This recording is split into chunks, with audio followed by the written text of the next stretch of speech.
So let's just get really real. Are you fearful? Are you afraid of the unknown? Now, if you answer yes, you are not alone.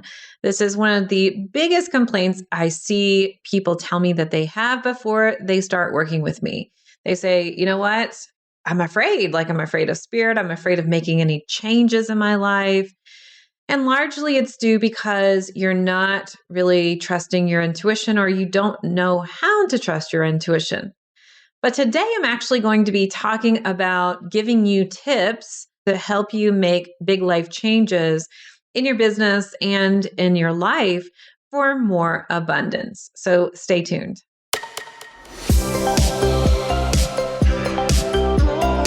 Welcome to Spiritual and Ambitious. I'm your host, Whitney McNeill. I'm a certified medium and spiritual teacher, and I help spiritual and ambitious souls just like you live your life purpose through your career and attract abundance by connecting into your intuition and spirit guides. Let's get spiritual and ambitious.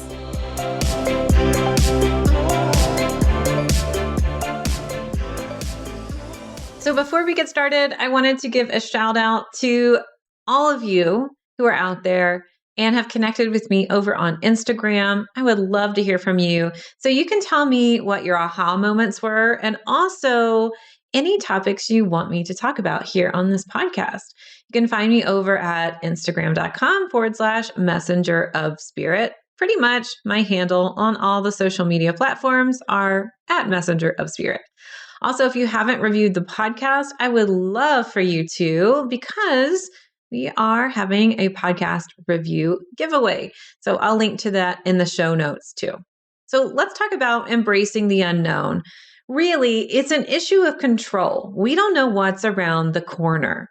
This happens when we want to change jobs. We want to start our own business. We want to change the way our business is going and pivoting and making what feel like really scary changes. This is also when we are moving into different territory, whether it's relationships, different areas of learning, just basically kind of getting into this place where it feels scary because we don't know the outcome. What this really is control. We can't control the outcome. Now, there's many great things when we start looking into the unknown, such as manifesting. We can't control the outcome. We can kind of shift and push the energy into a certain way, because that's what manifesting is. We are really putting our emotions and our thoughts into a certain direction to see it manifest, but we're not necessarily going to be able to control every way that it comes out into fruition. Well, our intuition is the same, right? So you can't control what's on the other end of the messages you're receiving. Sure, you can control how consistent you are and how to receive your messages, but you have no idea what your spirit guides are going to say. And so sometimes we're afraid of the answers. We're like, I don't know what my guides are going to tell me, and I don't know if I want to hear the answers. So that can be part of fearing the unknown, is that we are afraid it's not going to work out the way that we think it should, which is ego, which is control. Now, ego is not bad. We need it to really have logic in our lives and to balance out our intuitive part. But if ego is taking over and trying to control every single thing that we do, there's no room for the magic. There's no room for the intuition. So I hope you listen to my episode on trusting your spirit guides, because they're always working in your favor. But I'm going to give you some real tips to utilize. So one thing that I want you to do is I want you to kind of nail down into what is the core issue. So I'm afraid to make this change. So many times I'll hear people complain about a pattern or something going on in their life, and they complain about it, but they don't actually take the action or listen to their intuition to then take the aligned action. So what's the core issue going on? Are you afraid that you can't do whatever it is? So let's say that you want to start your own business and you're afraid to leave your job. Are you afraid that you're not going to be able to provide for yourself? Well, when you start kind of peeling the layer of the onion there, it could be that you're also afraid that you just don't have what it takes, that you aren't confident in yourself. And maybe when you kind of move into what is the real seed issue, it could be worthiness. I just don't feel worthy of this. So I'd like for you to just get acquainted on what's the core issue. Now, many times it can be fear, but it always boils down to something else. I see a lot of worthiness blocks when people work with me inside of my program. It's nice to know, is it fear? What is it? Well, let's say it's fear. Here is what I really would love for you to do. Imagine that your life is on a movie screen. You are watching each frame and each scene, and it's come to this place that you don't know what's around the next corner. And so it's your life, but I'd like for you to just take a couple deep breaths, breathe in, breathe out, and imagine that you are grabbing the popcorn and you're like, oh my gosh, I'm so excited. I have no idea what's on the next screen. What's around the corner? I don't know, but I'm excited to find out. This can help you turn your nervous feelings into excitement. Really, our fear, our nerves, whether it is no confidence in ourselves, whether it's I'm scared because of XYZ, it's in the solar plexus. It's the same energy of excitement. So we can utilize that energy as a blocking point to stop us dead in our tracks, or we can use that energy to lift us up and have a boost. It reminds me of adrenaline, right? It's like I can go, I can do it, I can move, I can be in this place of go mode, gives me more energy to accomplish my goals, run the extra mile. Or we can just use it as the freeze mode where I'm just going to stand here because I'm really scared and my body is not going to move. So when that happens, take that place of, oh my gosh, I'm so excited. I know that my spirit guides always have me, like no matter what I think it's supposed to be around the corner, I know my spirit guides have my back.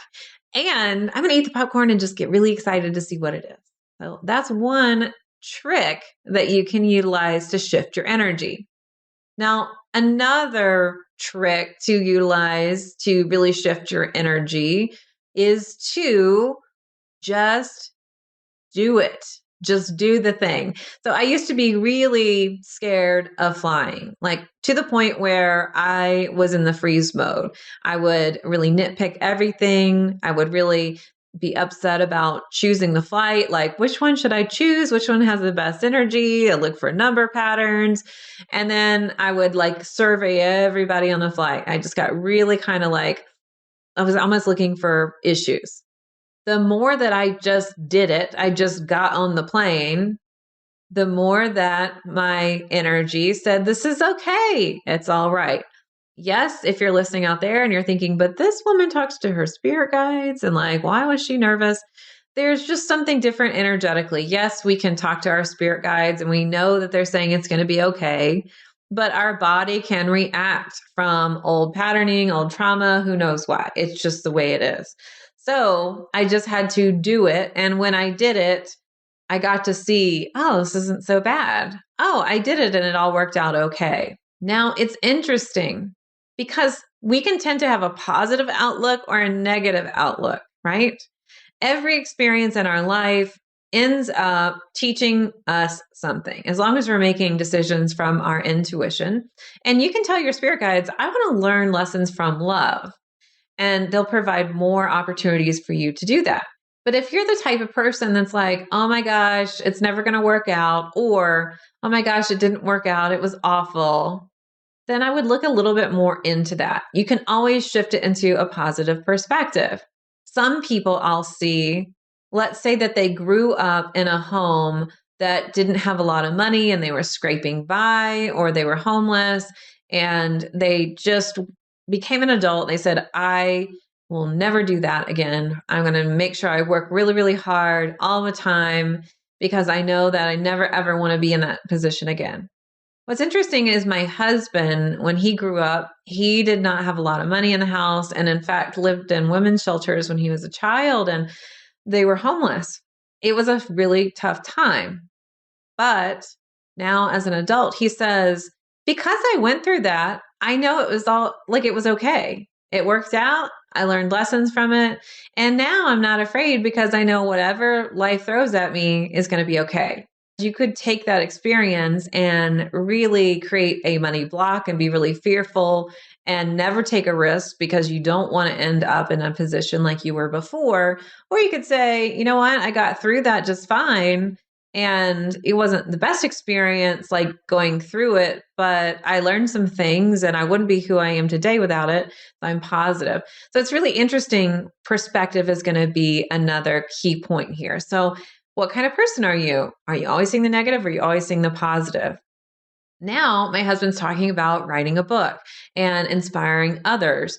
And he's learned so much, and really, it's affected his life in a positive way. So, while we want immediate gratification, like I never want to be uncomfortable, sometimes we need to get a little uncomfortable to learn a certain thing that really shapes and forms who we are. Now, when you are an adult, and you listen to your intuition, your spirit guides only want the most positive and the highest and the best for you. So your lessons do not have to be that way. Now, I would say to you, if you're not listening to your intuition and you're making a decision that is not great, then yes, the ramifications, let's say, of the decision that you made that's not in alignment, yeah, it could affect you in a way that you don't love. Now, when you're working with your spirit guides and your intuition and you make those big leaps and those changes, you take that leap of faith when you just don't see how it's going to be able to work out, but your intuition is telling you to do this, it's going to be in a place where, yes, this worked out, or let's say that you had some lessons to learn. Your spirit guides are helping you make it a speed bump instead of a mountain.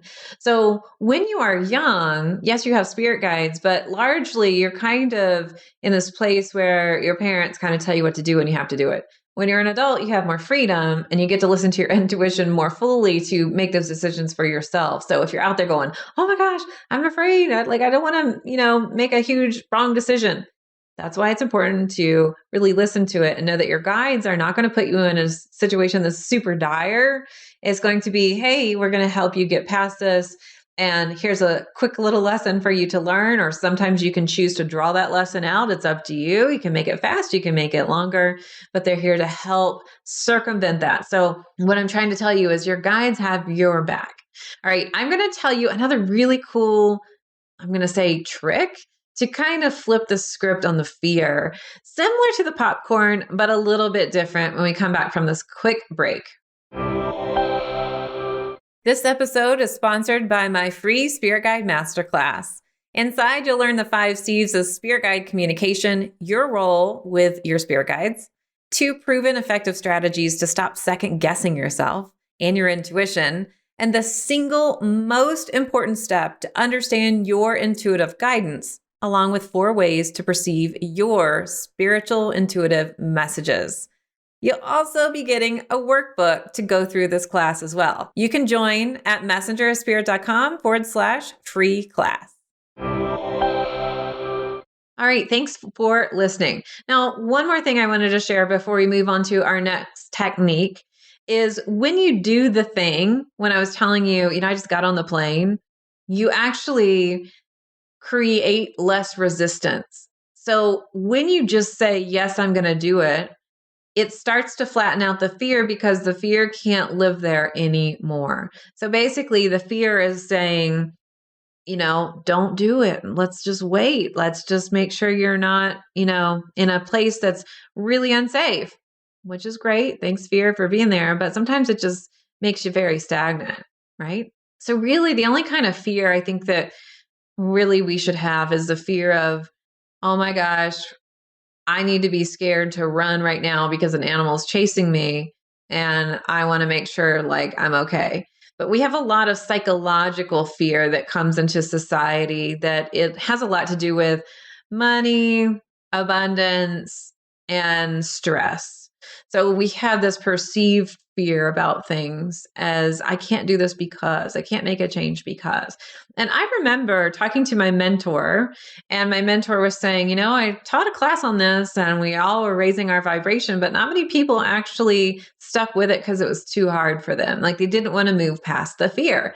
And I remember hearing him speak and I was like, screw that.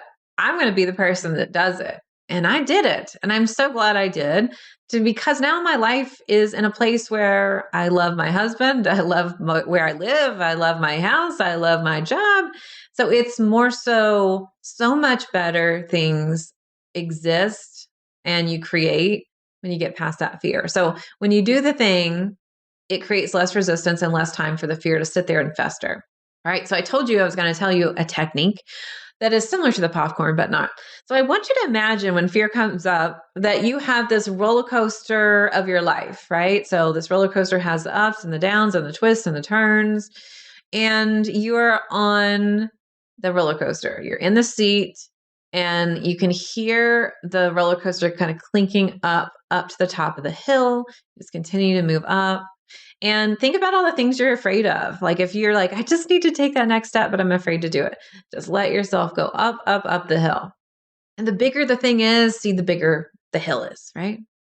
So I want you to just think about all the things you're afraid of. You can choose one, you can choose a couple, whatever feels right to you. When you get to the top, what I'd like for you to do is to see yourself busting through the fear and taking that next step. And I want you to take your hands and take your arms. I want you to just put them up and go, woo, and fly down the hill. So you've been clinking up the hill to the very top, and then you throw your hands up and you go, woo, and you feel yourself be free going down that hill. You finally took the step and visualize taking that step and all the beautiful things that come because you took the step. So this is a fun exercise that I tell my students to do. And I recommend that you try this out. I know that you might be out in public and you're like, Whitney, I can't throw my hands up and go, woo. You can still visualize it and feel it in your energy. I think it's important to hear the sound. You can see it, you can feel it, you can know it in your energy. Okay, so that's a really fun one. And then the last one that I'd love to tell you to do is super fun too. Okay, when you feel fearful, I'd like for you to find out why and determine, well, what's the next step? Like, what outcome would I love? I'd like for you to visualize yourself completing this outcome and just being really positive about it and seeing the best and the highest. Now, you might be wondering, well, what you just told me that I can't like actually control the outcome. I told you can push it in the right direction. Visualize it working out. You love it. It's amazing. And I want you to pay attention to this visualization. Now, if you can't visualize, you can write it down. You can feel the energy of it. You might even be able to hear yourself talk. And really, what are you doing? Like, what does it mean now that you've taken this next step? And this can be in business and life. What do you look like now? What's your life look like in this new version that after you've taken the step and see it be the highest and the best outcome? But in this highest version, so you're really tapping into this future version of you. What I'd like for you to do is to ask yourself, what's the highest and most abundant version of myself eating, wearing, visualizing, and doing? And really get this visual or this version of yourself. Just tell yourself, I am the most abundant version of myself now. I am my future self now. You can wear the clothing that your future self was wearing, eat the food, all the things that the future self was doing, but make your decision from the future self. So this can be long and drawn out, like a little ritual that you want to do, or this can be quick, really tapping into that future self of you, and then understanding I am now my most abundant version of myself. And then make your decision. Sometimes we just need a little shift. Sometimes we get stuck in this negative of, oh, it's not working out, or oh, I'm so tired, or oh, I can't do this. When we need to tap into that highest version and then make the decision. What decision would the highest version of you make? And then make it. Now, if you want to do the longer version, you can order the things that the future self was wearing and all of the things I talked about and kind of have a little ritual, like put your candles out, wear the clothing, and then make your decisions that way. Now, I am all about quick and easy because I feel like if I give you long steps, you'll never do them. So I wanted to give you both versions. So if you're out there and you're afraid of the unknown, or you feel like you're manifesting and the things that you were trying to do just aren't working out, realize that one, you're in the middle of the story. So let's visualize and tap into the outcome. Also, utilize these techniques I gave you to shift into the energy of abundance. And realize that when things are changing in your external environment, it's a clear indication that your manifesting is working. Sometimes we see things like, oh my gosh, things are falling away, Whitney. This means I've manifested wrong, or, oh, the worst is going to happen. What it means is things need to be cleared away sometimes for the new to come in. You can't hold everything. Energy is flowing, needs to be flowing. If you're holding everything, that means your energy is stagnant, like a stagnant pool of water and the mosquitoes come. We don't want that. We want the energy to flow in and out. So really getting clear on letting things go, and know that even though it might not be working out the way that you think it's supposed to, Spirit is there to help you, and Spirit is there to listen to you. And really the key is that you continue to move forward in aligned, intuitive action. All right. I hope to see you inside of my free Spirit Guide Masterclass. I'll link to it in the show notes. And I will talk to you in an upcoming episode. But for now, here's to staying spiritual and ambitious. Thanks so much for listening to this episode. And if you loved it, would you please share it with a friend? I would also love your review and a reminder to subscribe so you never miss an episode. You can find me at messengerofspirit.com, and you can take the 4 Intuitive Languages quiz and find show notes there too. If you want to connect on YouTube, Facebook, or Instagram, you can find me at Messenger of Spirit. If you want to continue the conversation, join my free Facebook group at messengerofspirit.com/group. I'll meet you right here next week. Here's to staying spiritual and ambitious.